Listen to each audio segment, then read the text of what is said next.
Welcome to my new blog. আজকে রাখিস lifestyle থেকে আবারও চলে আসলাম নতুন আরেকটি ভিডিও নিয়ে।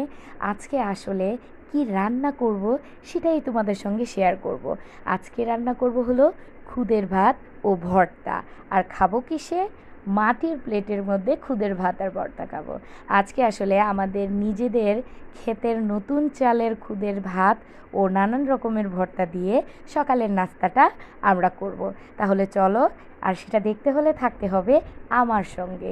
আমি আসলে পেঁয়াজটা একটু বাদামি বাদামি করে তারপরে আসলে খুদের ভাতটা রান্না করি। আর খুদের ভাতটা সবচেয়ে বেটার হয় কি, যে আমরা যেই পাত্রে চালটা আসলে ধুয়ে রাখবো, সেই চালের বাটিটা বা সেই পাত্রটা দিয়ে যদি একটু মেপে আমরা পানি দিই, তাহলে খুদের ভাতটা সেই রকমের হয়। কারণ চালের পানির পরিমাণটাও খুব সুন্দর হয় এবং লেগে থাকার কোনো সম্ভাবনা থাকে না, পানি কম বা বেশি হওয়ার কোনো সম্ভাবনা থাকে না। আমাদের অনেকেরই আসলে এই প্রবলেমটা হয়ে থাকে যে আমরা খুদের ভাত বা পোলাও রান্না করতে গেলে পানির পরিমাণ হয় কম হয়ে যায়, চাল ঠিক মতো ফোটে না, আর না হয় বেশি হয়ে যায়। যাই হোক, ভালো করে নেড়ে চেড়ে দিচ্ছিলাম। নেড়ে টেড়ে দেওয়ার পর আমি আসলে পরিমাণ করে পানি দিয়ে দিব। আমি আসলে যেই পাত্রে চালটা নিয়েছিলাম সেই পাত্র দিয়েই মেপে আসলে দিব।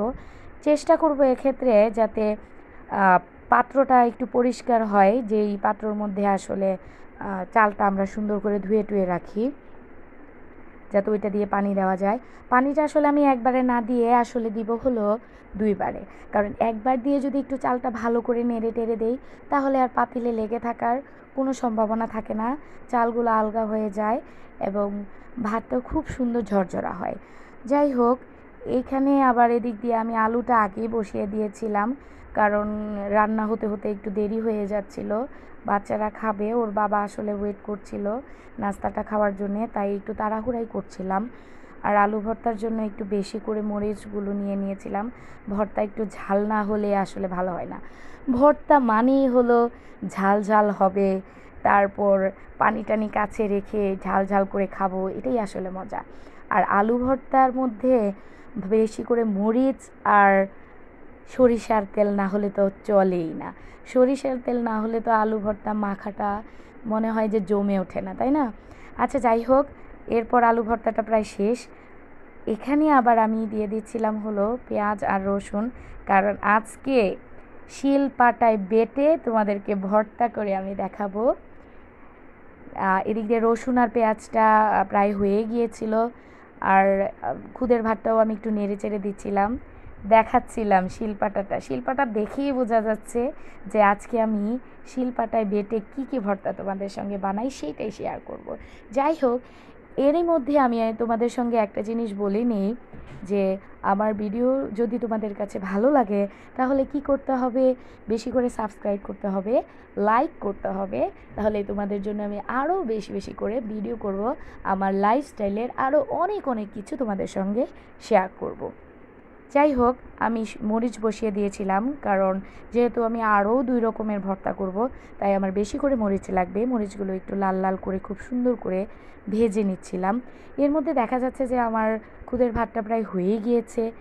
দেখতে পাচ্ছ যে কি সুন্দর ঝরঝরা হয়েছে আমার খুদের ভাতটা।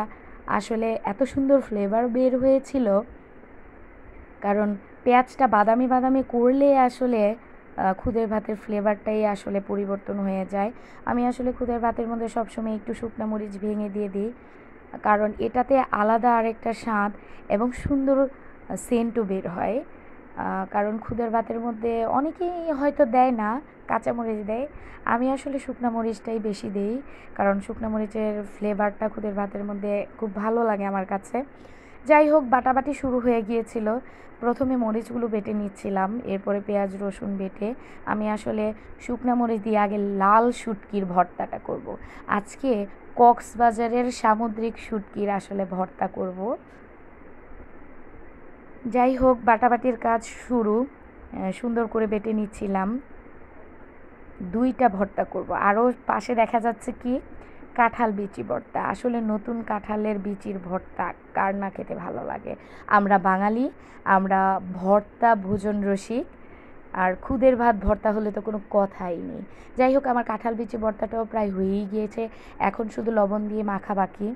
খুব সুন্দর করে বেটে নিচ্ছিলাম, কারণ এর মধ্যে আরও আরেকটা জিনিস তোমাদের সঙ্গে শেয়ার করলাম, যেটা আমার খুবই ফেভারিট, কারণ পাটায় মাখা ভর্তার ভাত। কি সুন্দর সেন্ট বের হয়েছে। বাটাবাটির কাজ শেষ, আমার পাটায় মাখা ভর্তা ভাত রেডি। ওটা আমি খাবো খুব সুস্বাদু করে। যাই হোক, পরিবেশনের পর্ব। আলু ভর্তা, শুটকি ভর্তা, কাঁঠাল বিচি ভর্তা, সাথে আমাদের নিজের গাছের লেবু। এত সুন্দর ফ্লেভার। ওর বাবা আসলে হাসছিল আর বলছিল, কি ভিডিও টিডিও তুমি শুরু করেছো, এগুলো রাখো তো, ক্ষুধা লেগেছে, খাবার সার্ভ করো। আচ্ছা, আমি বলছিলাম যে আমার দিয়ে দিতে হবে কেন, সব তো সাজানোই আছে, তুমি নিয়ে নিয়ে খাও। এরপর দেখলাম যে ও আসলে নিয়ে নিয়ে খাচ্ছিল, কারণ খুব ক্ষুধা লেগেছে। এদিক দিয়ে বাচ্চারা খুব মজা করছিল, আমার পিচিটা তো খুব লাফাচ্ছিল।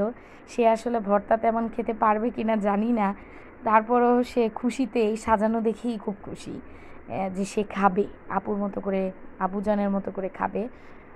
যাই হোক, সবার খাওয়ার পর্ব শেষ। এখন আমি না খেলে কি হয়, আমার তো আগেই জিভে জল এসে গেছে, কখন খাবো। খুদের ভাত ভর্তা এবং তার সঙ্গে নিজের গাছের লেবু।